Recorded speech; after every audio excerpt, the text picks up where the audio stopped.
Picture this. I'm standing in the middle of my cluttered garage, surrounded by dusty boxes and old tools, holding a tiny, crumpled piece of paper with a half-baked idea scribbled on it. My name's Adam.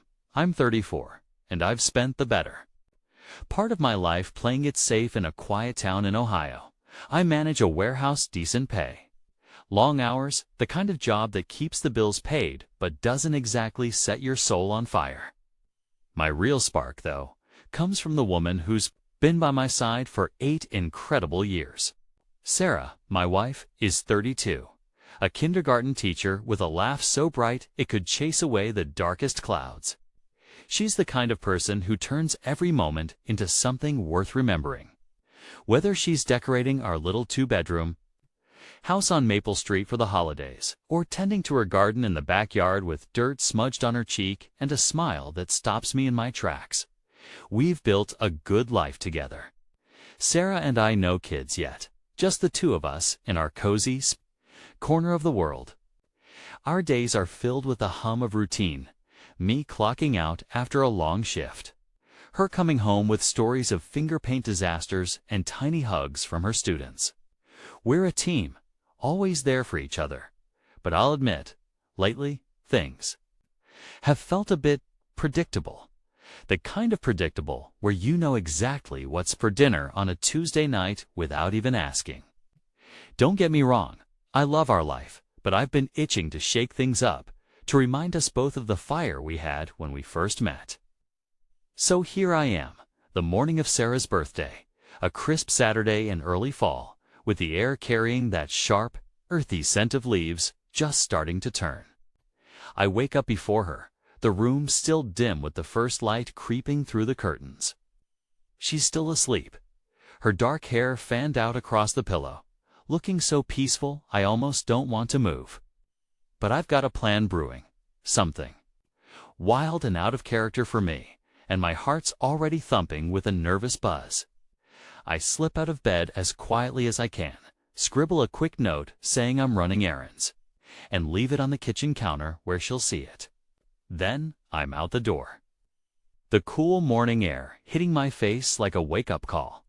I climb into our old Ford pickup, the engine grumbling to life with that familiar rattle, and head toward the local bus depot. My mind's racing as I drive, hands tight on the wheel, wondering if I'm about to make a huge mistake or the best decision of my life. I park the truck in the depot lot, the gravel crunching under the tires, and hop on a city bus heading downtown. As the bus lurches forward, I'm piecing together this crazy idea I'm going to invite complete strangers to a party at our house tonight. No plan, no guest list, just pure, spontaneous chaos. Something to break us out of the monotony, too. Give Sarah a birthday she'll never forget. But as the buildings blur past the window, doubt creeps in. Will she think I've lost my mind? The bus rumbles through downtown. I start chatting up people at stops and on street corners, convincing a group of guys I've never met before to come along for a surprise birthday bash. It takes some fast talking, a few promises of free food and drinks, but by mid-afternoon, I've got 23 strangers rough around the edges types, mostly, with leather jackets and curious smirks piling into a couple of rented vans with me. My stomach's in knots the whole ride back to Maple Street, but there's no turning back now. It's around 5 p.m. when we pull up to our house. The sun dipping low, painting everything in a warm golden glow that spills through the windows. I lead the group up the driveway, their boots crunching on the gravel, laughter and loud chatter echoing behind me as I fumble with my keys at the front door. My hands are shaky, but I manage to unlock it and push the door open.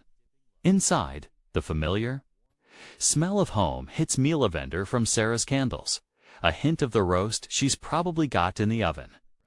I step into the dining room, and there she is, setting the table for what she thinks is just a quiet dinner for the two of us. She's in her favorite blue dress, the one that hugs her just right, humming a soft tune under her breath. She doesn't hear us at first, not until I clear my throat. When she turns, her face is a picture of pure shock eyes wide as saucers, mouth falling open as she sees me standing there with a crowd of unfamiliar men spilling into our small living room. For a split second, I think she might panic, but then she forces a polite smile, smoothing her hands over her dress like she's trying to steady herself. "Hey, sweetheart," I say, my voice a little too bright. "These are some friends I invited over for your birthday. Thought we'd make it a real celebration." She blinks at me, confusion written all over her face. But Sarah, being Sarah, she nods and steps forward with that warmth I've always loved. "Oh wow, that's unexpected. Welcome everyone. Can I get y'all some drinks or snacks?" Her voice, it's late now, well past midnight, and the house has finally fallen silent. The chaos of the night has ebbed away, leaving behind an eerie stillness that feels heavier than the noise ever did. I'm standing by the kitchen doorway, the camera still gripped in my hand, its weight suddenly unbearable, like I'm holding on to every moment I captured tonight. The living room is a mess. Empty beer cans litter the coffee table, some tipped over with sticky rings staining the wood, crumbs and spilled chips the carpet. And the air hangs thick with a lingering mix of sweat and cheap cologne, a reminder of the strangers who filled our home just hours ago. One by one, they've slipped out the door, some muttering a gruff thanks under their breath, others avoiding my gaze entirely as they shuffled into the cool night air. I don't blame them for not looking at me. I'm not sure I could meet my own eyes in a mirror right now. Asterisk. Sarah's sitting on the couch, her blue dress wrinkled and slightly askew, her face flushed in a way that could be from the heat of the crowd or something deeper I'm not ready to name. Her expression is unreadable, a mask I can't crack, and it's driving me up the wall. I want to know what she's thinking, but I'm terrified to ask. My mind's a storm, churning with a mess of emotions I can't untangle. There's anger at myself, mostly for letting things spiral so far out of control. Confusion, because I don't even know how we got here, how a simple birthday surprise turned into whatever this was. And then there's this other thing. This unexpected rush, a dark thrill that I hate admitting to myself. I keep replaying the night in my head, frame by frame, like I'm watching it through the lens of that camera again. Why didn't I stop it when I saw where things were heading? Why did I keep encouraging it, egging everyone on, capturing every charged moment? And why, God help me, did a part of me enjoy watching it all unfold? Seeing Sarah at the center of it, caught up in a kind of, I wake up to the soft, relentless tapping of rain against the window, the gray light of a dreary Sunday morning seeping into the room. My head feels heavy, like I've been carrying the weight of last night on my shoulders all through my restless sleep.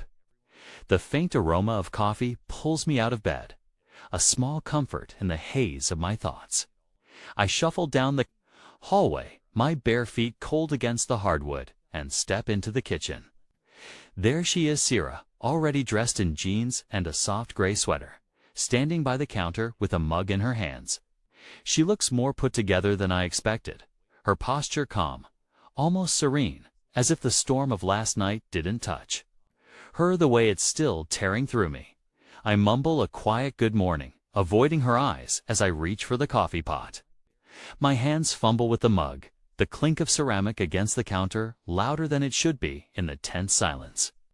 I can feel her watching me, and it makes my skin prickle with unease, my mind still spinning, replaying every charged moment from the party, every frame I captured through that lens.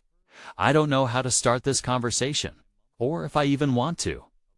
But before I can figure it out, she breaks the quiet, her voice soft but steady, cutting through the fog in my head like a beacon. "Adam, I just want to say thank you for last night, for the surprise. It was, honestly, the most unforgettable birthday I've ever had." Her words hit me like a punch, and I nearly spilled the coffee as I turned to face her, my eyes wide with disbelief. She's looking right at me now. No trace of anger or regret in her expression. Just this quiet sincerity that throws me off balance. She takes a small sip from her mug, then continues, her tone almost reflective. I didn't expect to feel so free to let go like that. It's been so long since I felt truly seen, desired in a way that woke something up inside me. And I'm not ashamed of it. I'm glad it was you there with me, sharing that moment and understanding what it meant. It's been a week since that unforgettable night, and life has started to settle back into something resembling normal. I'm up. Early again, the quiet hum of routine wrapping around me like a familiar blanket. Outside, the fall air is crisp, carrying the scent of damp leaves as I head out to the warehouse for another long shift. My boots crunch on the gravel of our driveway, and I glance back at the house, catching a glimpse of Sarah through the kitchen window. She's watering her plants, the little green ones she's so proud of. Her movements slow and deliberate, a soft smile on her lips as she tilts the watering can just so. It's such a simple thing, but it stops me for a moment, my chest tightening with something I can't quite name. Things between us have shifted, though in ways that are hard to pin down. There's a new kind of ease when we're together. A playfulness that wasn't there before. At breakfast this morning, she teased me about burning the toast, her laughter light and unguarded, and when she reached over to swipe a crumb from my cheek, her fingers lingered just a second longer than they needed to. I caught her eye then, and there was this spark, this unspoken charge that made my pulse quicken. Later, as I was grabbing my jacket to head out, she brushed past me in the hallway, her hand grazing mine, and we both froze for a heartbeat, stealing a glance that felt loaded with something new, something daring. It's like we're dancing around a secret, testing the edges of this uncharted territory we stumbled into on her birthday. I've thought a lot about that night over the past few days. Late last night, after Sarah had gone to bed, I found myself alone in the garage, digging through a drawer until I pulled out that camera. I don't know why I did it, but I sat there in the dim light, the screen flickering as I watched the footage I'd captured. My heart was pounding all over again, storm of emotions crashing through me, guilt for how far things went, confusion about my own feelings, and that undeniable rush I still can't shake. Don't forget to subscribe, like, and comment if you enjoyed this story. This will help us create more engaging stories for you.